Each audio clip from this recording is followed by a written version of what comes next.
जय हिंद साथियों, आप लोगों का हमारे इस प्लेटफॉर्म पर स्वागत करते हैं, मोस्ट वेलकम करते हैं।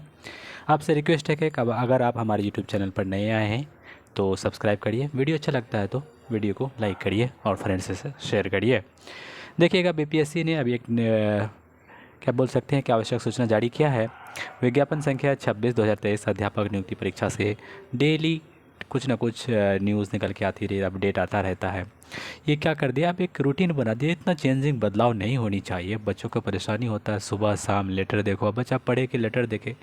ये ज़रूरी था इसके लिए क्योंकि बच्चे में कुछ एरर्स थी। ये दिया तो बहुत अच्छा काम किया, डैशबोर्ड पे जाकर के भी आपको बताएंगे, थोड़ा सहूलियत थी। लेकिन अब क्या करिएगा, रात दिन लेटर, इतना लेटर वायरल हो रहा है, ये हो रहा है, तो कुछ सहूलियत दी है कुछ लेटर में। इसमें पॉजिटिव बात कही गई, आइए आपको बताते हैं। क्या कह रहा है कि विद्यालय अध्यापक शिक्षा में जो प्रतियोगिता परीक्षा 1 से 5 में 1 to 5 में सम्मिलित अभ्यर्थियों के अपलोड किए गए दस्तावेज आदि त्रुटिपूर्ण या अपठनीय है तो सही दस्तावेज को पुनः 21/9/2023 से 25/9/2023 तक अपलोड कर सकते हैं।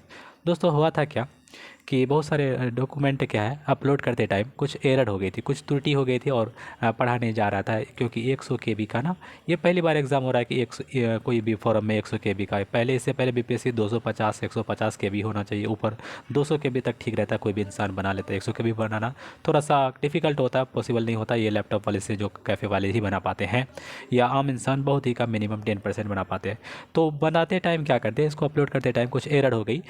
सपोज़ करिए किसी का मैट्रिक का सर्टिफिकेट था तो बर्थ सर्टिफिकेट की जगह अगर अपलोड हो गया तब सही है। लेकिन अगर आधार में हो गया है, किसी का आधार है वहाँ पे डॉक्यूमेंट में हो गया है, या यूजी का सर्टिफिकेट है तो वहाँ पे सीटेट का सर्टिफिकेट हो गया है, हमको लगता है या ये तो एरर कैफ़े वाला क्या होगा, या सॉफ्टवेयर में कुछ त्रुटि होंगी। क्योंकि बहुत सारे जो कैंडिडेट्स हैं उसका कंप्लेन आ रहा है। सपोज़ करिए कि मान के चलिए 150 ऊपर रहेगा तो कैफ़े वाला हो सकता है। अगर 2000 से ऊपर आ गए, इसका मतलब समझना चाहिए कि कहीं और भी त्रुटि हो सकती है कैफ़े वाले से भी, और या उसमें वेबसाइट पे, या बोल सकते हैं उसका एप्लीकेशन फॉर्म वगैरह भरने में, उसमें भी कुछ त्रुटि हो सकती है। हम इसका कंफर्म नहीं कर सकते हैं कि ये बीपीएससी का वेबसाइट में कुछ प्रॉब्लम हो, क्योंकि बहुत ज़्यादा स्लो चल रही थी। या तो वेबसाइट पे हो सकता है प्रॉब्लम, या तो कैफ़े वाले का। अब इसमें सुधार करने के लिए क्या किया गया है कि आपको टाइम दिया गया, बीपीएससी जो बिहार पर है, अपने लॉगिन आईडी पर पासवर्ड से लॉगिन आईडी करके डैशबोर्ड पर त्रुटिपूर्ण और अपठनीय अपलोड कर सकते हैं। अपलोड किए जाने वाला दस्तावेज की छाया प्रति जो प्रिंट है 100 KB तक का होना चाहिए। अब कंडीशन क्या लिखी, अपलोड किए गए दस्तावेज की जो है छाया प्रति राजपत्रित पदाधिकारी अटेस्टेड होना चाहिए। अभी आप पूछेंगे कि सर राजपत्रित पदाधिकारी कौन होता है, अभी सारे का रैंक हम बताएंगे, सारे अधिकारी का नाम बताएंगे। साथ ही अपलोड करते समय राजपत्रित पदाधिकारी का नाम, उसका पदनाम, पदस्थापन का स्थान और संपर्क संख्या पोर्टल पर अंकित करना सुनिश्चित करेंगे। सही दस्तावेज अपलोड करने का यह अंतिम अवसर होगा, यह लास्ट चांस है। ये डेट कब इनका 15/9। अभी आपको बताते हैं हम जाके कौन सा राजपत्रित अधिकारी हैं।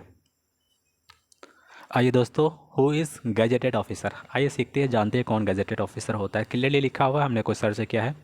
The gazetted officer is a government official who is working as public servant in the higher rank. Higher rank में जो भी काम कर रहा है पब्लिक सर्वेंट को, तो सर्विस दे रहा है, उसको गैजेटेड ऑफिसर बोलेंगे।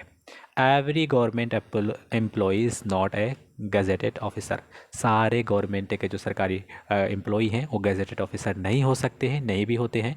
अ gazetted officer is a government servant who derives their service and recruitment condition from the Gazette of India as per Article 39 of the Constitution of India 1950। ये जो article 309 है और भारतीय संविधान के 1950 में, इसमें लिखा गया है कि a gazetted officer is a government servant. Gazetted officer क्या है, गवर्नमेंट का सर्वेंट है। Who drive their service and recruitment condition, ये क्या करता है, रिक्रूटमेंट प्रोसेस की स्थितियों को कुछ सॉल्व करता है या रिक्रूटमेंट करवाता है। इतना समझिए कि एक गजेटेड में लिखा हुआ है, आर्टिकल 1950 में 309 आर्टिकल में है। फिर कहता है the recruitment when made to the government clearly means if a person is gazetted officer or not. ये रिक्रूटमेंट प्रोसेस में पहले ही बता दिया जाता है, जब किसी गजेटेड ऑफिसर को अगर रिक्रूट किया जाता है, पहले ही उसमें लिखा जाता है कि वो गजेटेड ऑफिसर है या नहीं। The list published in the gazetted officer of India. Gazetted officer ये पहले अभी बताएंगे, एक लिस्ट में बताएंगे, उसमें क्लास 1 क्लास 2 उसको कैटेगरी क्या है, कौन गजेटेड क्लास 1 में, क्लास 2 में, क्लास 3 में। The officer have been name of stamp of their on papers. अभी आपको न्यूज़ अभी देखे थे बीपीएससी का इसमें अपडेट में कि उसका स्टैम्प होना चाहिए। तो इस गजेटेड ऑफिसर के पास उसका नेम का एक स्टैम्प होता है अपने आप का, खुद का, और पेपर पे। Gazetted officers are assigned the task attempting document that is verifying the credibility of the same. ये इसके पास क्या होता है, गजेटेड ऑफिसर के पास असाइंड होता है the task of attesting document, किसी भी डॉक्यूमेंट को अटेस्ट करने का ये काम कर सकते हैं, ये टास्क करते हैं। दैट इज़ किसी डॉक्यूमेंट को वेरीफाई करना, क्रेडिबिलिटी, उसको विश्वास बनाना कि ये डॉक्यूमेंट सही है, ये लड़का जो कराया इसको हम जो वेरीफाई कर रहे हैं वो सही है। इसका क्रेडिबिलिटी मतलब किसी को विश्वास दिलाना कि जो डॉक्यूमेंट आ रहा है उसको हम वेरीफाई करें, ये सही डॉक्यूमेंट है। The attestation of the gazetted officer amounts to credible person witnessing the verification of the document. क्या कहता है, attestation of the gazetted officer amounts to the credible. ये क्या करता है, बोल सकता है कि उसको मूल्य देता है, उसको बनवाता है, वैल्यू बड़ा प्रोवाइड करता है कि ये डॉक्यूमेंट वेरीफाइड है, विटनेस देता है, सबूत देता है कि वेरिफिकेशन ये डॉक्यूमेंट अच्छा है, कर दिया जाता है। अब आइए, the gazetted officer have stamp in their on name. इसके बाद हम बता दिए अपना नाम का उसके पास क्या होता है, स्टैम्प होता है on their name, which is issued authorise, कहता है which is issued used to authorise the document, document को ऑथोराइज करता है। This stamp is given by the president और द गवर्नर। ये स्टैम्प या तो प्रेसिडेंट देगा या तो कोई गवर्नर देगा। स्टेट लेवल पर होगा तो गवर्नमेंट, और सेंट्रल लेवल पर होगा तो प्रेसिडेंट देगा। Many important documents partially citizen certification are required to first be verified और gazetted officer.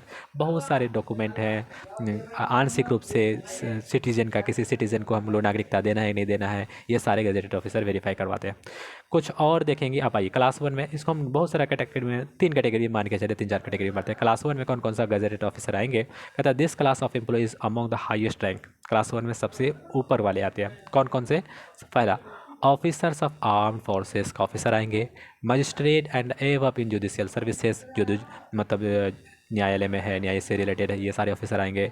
Scientist of the government funded research organisation, government के थ्रू जो फंडेड ऑर्गेनाइजेशन है उसके जो साइंटिस्ट हैं वो क्लास 1 का गजेटेड ऑफिसर हैं। In central and state universities, राज्य और केंद्र सरकार की यूनिवर्सिटीज़ हैं, वाइस चांसलर होंगे, असिस्टेंट रजिस्ट्रार्स होंगे, प्रिंसिपल होंगे एंड फैकल्टी मेंबर्स, ये भी गजेटेड ऑफिसर्स होते हैं। अब डॉक्टर्स देखिए, सिंपल डॉक्टर नहीं, प्राइवेट डॉक्टर नहीं, गवर्नमेंट, स्टेट और सेंट्रल सर्विसेज से डॉक्टर जो बन रहे हैं वो गजेटेड ऑफिसर क्लास 1 में आते हैं। इंजीनियर्स सपोज करेंगे, गवर्नमेंट, स्टेट और सेंट्रल का भी सर्विसेज का जो इंजीनियर सेलेक्टेड होते हैं वो क्लास 1 में आते हैं। अब ड्रग कंट्रोलर्स बोलते हैं government, state and central level services का drug control. Central and state government employee with a service rule, suppose करेंगे IAS, IPS, IES, SDPO, ASP, ACP, IGP, DSP, IFS, DIB, DIG, SSP, ये सारे central government और state government के जो employee है with service a rule के through ये gazetted officer मानते हैं। फिर बोलते हैं पेटेंट एग्जामिनर, ये भी गजेटेड ऑफिसर होते हैं। Officer of the state cadres of state, कहता है असिस्टेंट कमिश्नर, ये भी गजेटेड ऑफिसर होता है। डिस्ट्रिक्ट मेडिकल ऑफिसर, ये भी गजेटेड ऑफिसर होते हैं। ये क्लास 1 था। अब क्लास 2 के गजेटेड ऑफिसर देखेंगे, junior doctors in government hospitals, section officer, circle, फिर बोलते हैं तहसीलदार, बोलते हैं inspector, circle inspector, drug inspector. Circle inspector का मतलब क्या हो गया, आपका जो ब्लॉक में जो होता है CO, तो वो हो जाएंगे तहसीलदार हो जाएंगे। Drug inspector, head master in the government high school, ठीक है। फिर बोलेंगे असिस्टेंट एग्जीक्यूटिव इंजीनियर्स, ये सारे भी हो जाएंगे। फिर क्लास 2 के गजेटमेंट में आपको बता दिया, हेडमास्टर, ब्लॉक डेवलपमेंट ऑफिसर, ये BDO आ गया, BDO से बना सकते हैं। Income tax and revenue officer बोल सकते हैं। Chief pharmacist, superintendent of excise and custom duty का जो होते हैं वो बना सकते हैं। Office in the state civil service, officers in the state civil services में जो भी स्टेट में आता है, CDPO, BDO, DOO, है ना। फिर बोल सकते हैं JCOS एंड आर्म्ड फोर्सेस। अब देखें क्लास 2 और नॉन गजेटेड में, नॉन गजेटेड कौन है, हमको नॉन गजेटेड से कोई लेना देना नहीं, गजेटेड लेना है तो ये सारे देखें नॉन गजेटेड है। इनकम टैक्स हो गया, जूनियर इंजीनियर हो गया, कस्टम एक्साइज हो गए, असिस्टेंट सेक्शन हो गए। फिर नॉन गजेट से तो हमको कोई लेना देना नहीं, गजेटेड से हमको काम करना है। अब देखेंगे गजेटेड, ये तो था हमारा दोस्तों, ये वीडियो बनाने में बहुत ही मेहनत लगी है, रिसर्च हुआ कुछ ना कुछ। तो अगर वीडियो अच्छा लगता है तो वीडियो को लाइक करिए, शेयर करिए अपने फ्रेंड के साथ। नए आए तो गुलाब साई को सब्सक्राइब करिए, सपोर्ट दीजिए। यहाँ तक बने रहने के लिए आपका बहुत बहुत धन्यवाद। मिलते हैं एक नए वीडियो में, तब तक के लिए थैंक यू सो मच। जय हिंद, जय भारत।